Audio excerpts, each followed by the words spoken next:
up namin guys sa pinakamahabang aisle sa buong Quezon.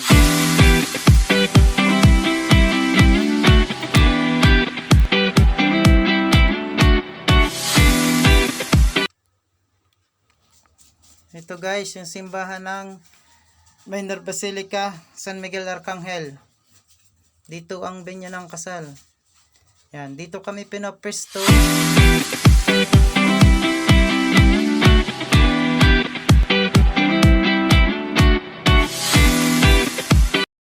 Dahil meron pang nagaganap na kasalan sa loob.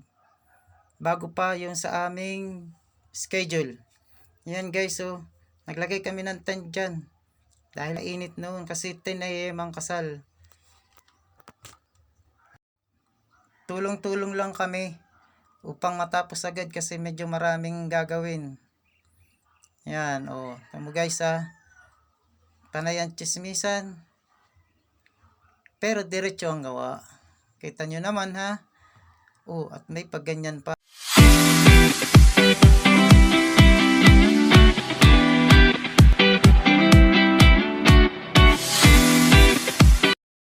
Oh, na-close up pa yata yung tricycle ko.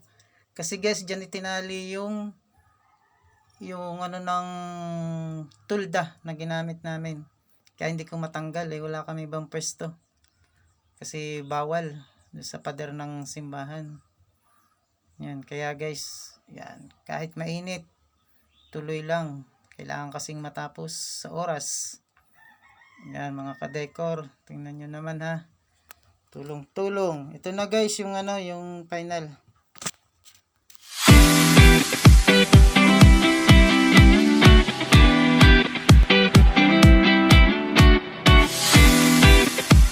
Na guys, ito na kayo, dito na tayo mga ka-decor. Ito na yung mga nagawa namin sa aisle. Merong arko, merong lights.